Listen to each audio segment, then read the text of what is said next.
Olá, meus caros camaradas, bem-vindos mais uma vez ao nosso canal A Verdade Prevalece. Hoje nós vamos falar o seguinte: nós não precisamos dos militares no poder. Não precisamos da ditadura militar. Meus caros camaradas, essa é a nossa palavra de ordem. Em minhas andanças pela internet, tanto em blogs quanto redes sociais e noticiários em geral, percebo um grande número de pessoas pedindo intervenção militar no país. Confesso que não consigo entender o motivo de tamanho clamor por algo que não nos agregou nada. Não precisamos dos militares nos dominando em regime ditatorial, não precisamos que nossa voz seja calada, que nosso sangue seja derramado para restabelecer a ordem.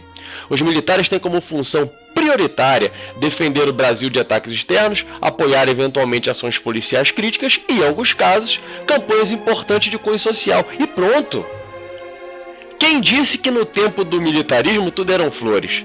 Só porque havia aumento salarial a cada 6 meses, a inflação que ficou entre 70% e 230% entre os anos 70 e meados dos anos 80. E os absurdos empréstimos feitos ao FMI? Naquela época já existiam problemas com saúde pública, educação e, pasmem, segurança pública.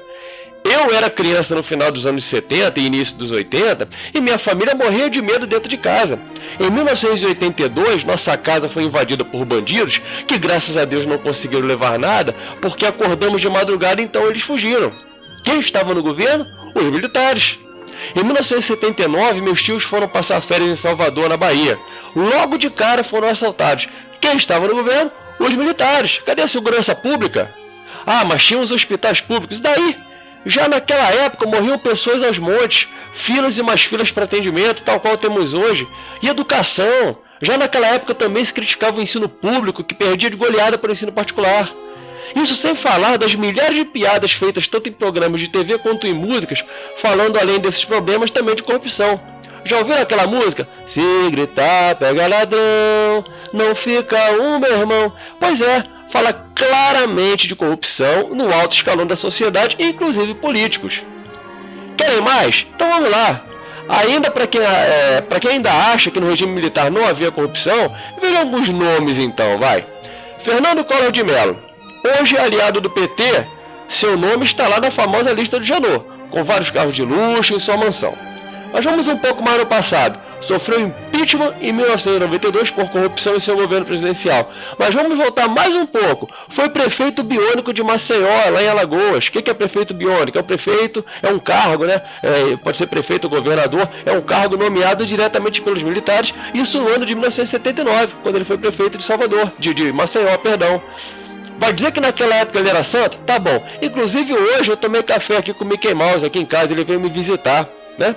José Sarney, também parceiro do governo PT, mas em 1965 foi governador biônico no Maranhão.